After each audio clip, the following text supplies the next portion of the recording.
to another episode of Sophie's Sofa. Today we have Alessia Cusumano. She's a beautiful person, beautiful soul, super nice, super lovely, and she's an amazing singer. Guys, if you guys haven't checked her out already, if you don't know who she is, go ahead and click the link, or not the link, look at her Instagram right there. I'm gonna post right under her and take a look at her songs and everything, because she is an amazing singer-songwriter. So thank you so much for joining us, Alessia. Thank you. Thank you so much for having me. It's such an honor to be here. Okay, so first, before we get into all the questions and all the juicy stuff, I want to show you guys a quick clip of one of her songs. You make this life so damn beautiful. Boy, you hold me down. I'ma keep you around. Okay, so first, I want you to tell us more about when you started realizing that music was your passion and music was where you wanted to go with your life, and that was your end goal, and you started to really work every day towards that goal.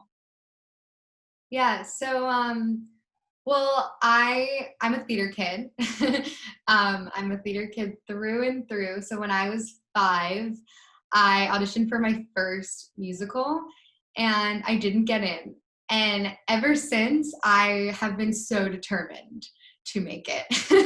It's been, being turned down at 5. A fire was lit inside of me. So I started doing theater. I was cast in my first show when I was 8. So it took me a little bit of time to get off my feet. But I was cast in my first show at 8, and then I had been doing theater ever since. And I knew that I wanted to make a career in theater for a while. At least that's what I thought. And then I had been making covers, posting on Instagram in middle school and high school. And then when I was a senior in high school, I started writing songs and recording them, and I just fell in love with being in the studio. It just felt like home. I felt so comfortable. I loved being in a creative environment where I could collaborate with other artists and writers and producers. And it just felt right. It felt more right than theater. Even though I still love theater, theater will always be my first love.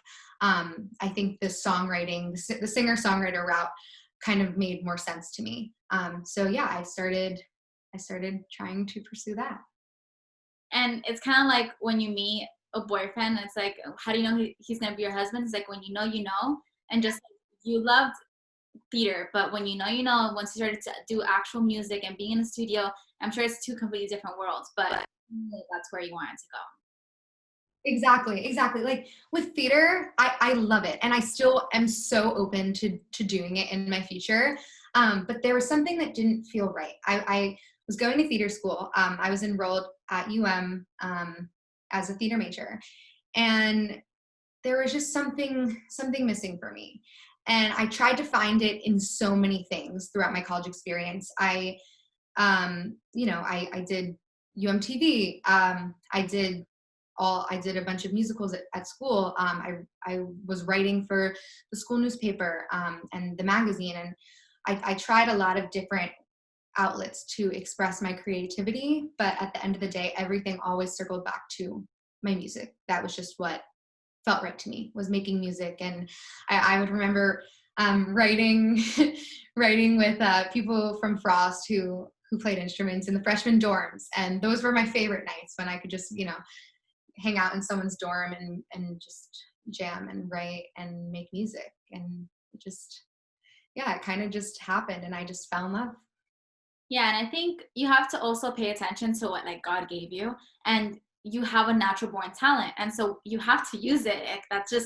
It's just the way that the world works, So going into this process, who did you kind of look up to? Who are some of your favorite artists that you really tried to not be more like, but just take inspiration from? Yeah, so I think that my sound and my writing has really evolved over the last, I guess I've been writing for almost 3 or 4 years, and my sound has really evolved based on who I listen to. So I guess when I first started, my inspirations have always been Amy Winehouse, Alicia Keys, the big names, Ariana Grande, the big names in music. I had always looked up to, especially Ariana Grande being a theater kid who. I'm about to say that. Like, I'll tell you, you know, she's from Boca Raton and she started in theater. Yeah, so I feel like kind of connected to her in a sense where, like, you know, we both have these Florida, even though I'm not from Florida, I've lived in Florida for 3 years, so we have these Florida roots, and we both started as theater kids, and we're in the theater community, and now she's been so successful, and I'm trying to break out into doing what she's doing, but I've always looked up to her since I was a kid watching Victorious and 13 on Broadway, and so yeah, I've always looked up to her a lot. Amy Winehouse, I think she's such an incredible writer. I look up to her as a writer. But then some new artists who have helped me shape my current sound. I love Snow Allegra is one of my favorite artists. Daniel Caesar, very neo-soul, R&B musicians. I love, there's a producer named Monty Booker, and his style is something that I really look towards when I'm trying to spark my creativity. He just has such a new sound that I appreciate so much. Everything he does with there's a rapper, Smino, who I love, and everything they do together is amazing. So that inspires me quite a bit. But yeah, like I guess I listen to a lot of R&B and jazz. There's so many great artists out there that I draw inspiration from. There's just, the list really goes on and on. And you saying those inspirations, I totally see it, because when I hear your music, I hear everyone you just mentioned, like a little bit of everyone. And it's like, it's a vibe that you mellow out and chill to, but you can also use it as a hype song. Like, it's very versatile, but you do it what you want, you know? So yeah. It's really hard to like preach positivity in my day-to-day life, but also in my music. So in my music, I feel like I'm going for a really chill vibe, but I'm also trying to encourage people, especially women like myself who, you know, are coming of age and going through, you know, what 21-year-old women go through. I try to be relatable and positive and show people that, you know, like, even when you're going through some stuff, there's light at the end of the tunnel. This is a fun fact. So last year when I was living abroad, I was in France, I was in Disneyland Paris, and I was in the line. I think I told you the story already, Alessia. But I was in the line, and that's when you released one of your songs.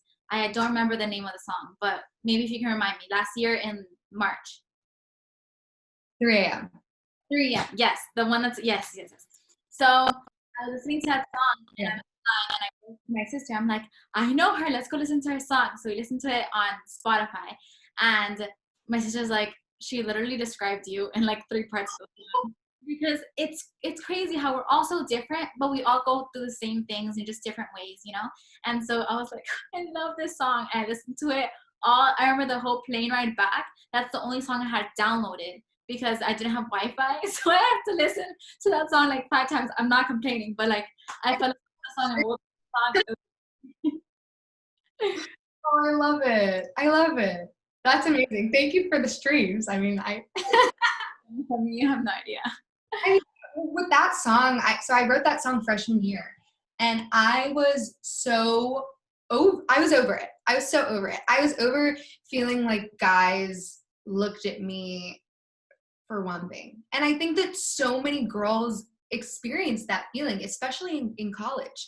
You know, like, boys are really out here acting some type of way sometimes, and I felt like I wasn't being respected for what's going on inside of my mind.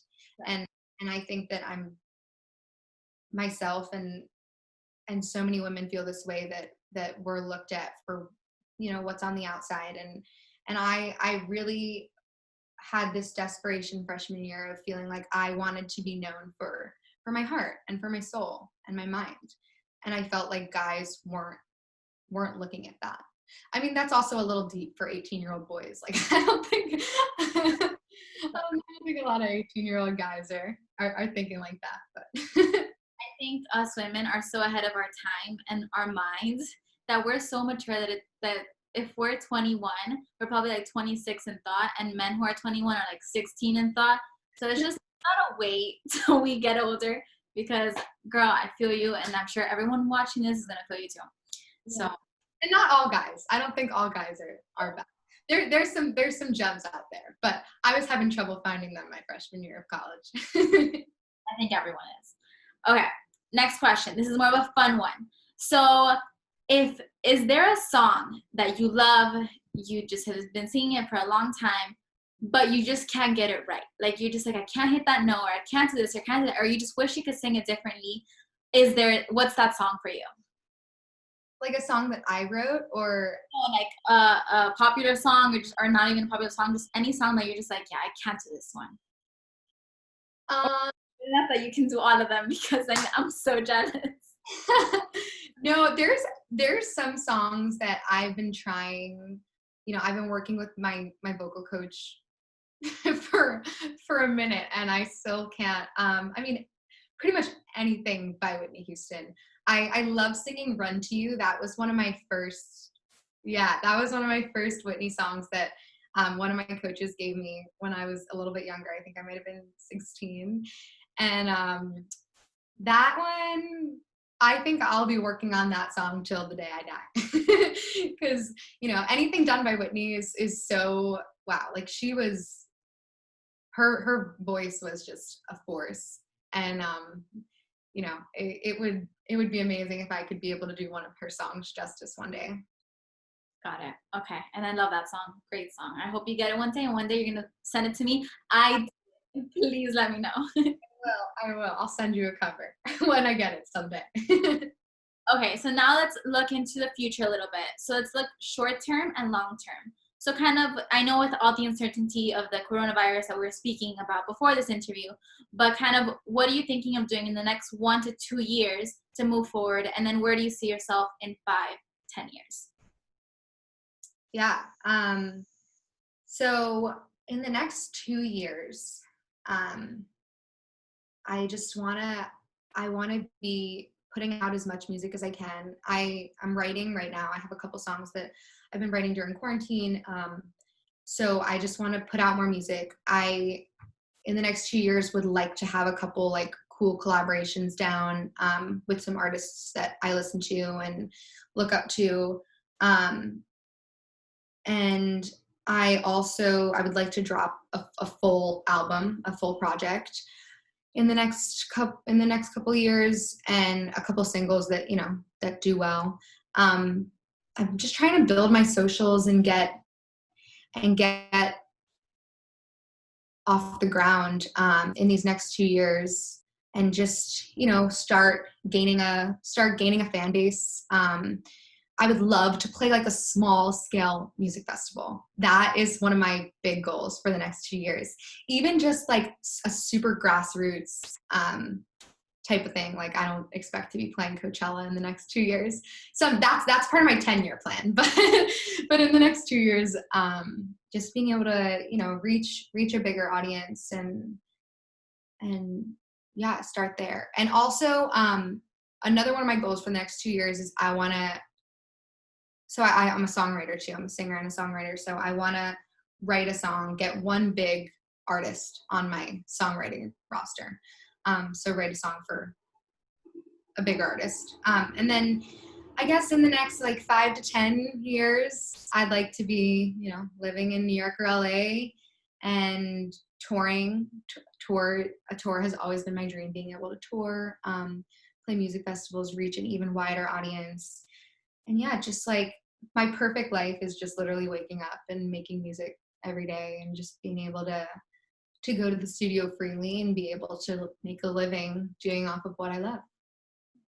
Well, there is absolutely no doubt in my mind that you won't reach that point. No matter what your journey is, I feel like everyone's journey is different to where they want to be.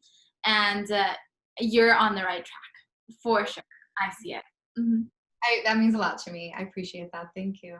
Yeah, and so she's definitely going to be giving me backstage passes, and I'll be posting about it. And if you want me to go on your tour, like I'll go with you.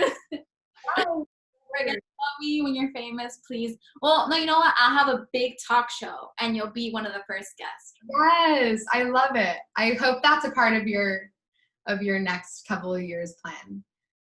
Me too, girl. And I better be one of your first guests that you invite on. Guaranteed. I love Everyone, please make sure to give her a follow and support her on social media. Go ahead to listen to her songs. You will not be disappointed. Thank you so much, Alessia, for being here again today. And we'll see more of you in the future, hopefully, most likely. So thank you again. Thank you so much, Sophia, for having me. Of course. All right, guys, we'll see you next time on Sophie Sofa. Bye. Bye.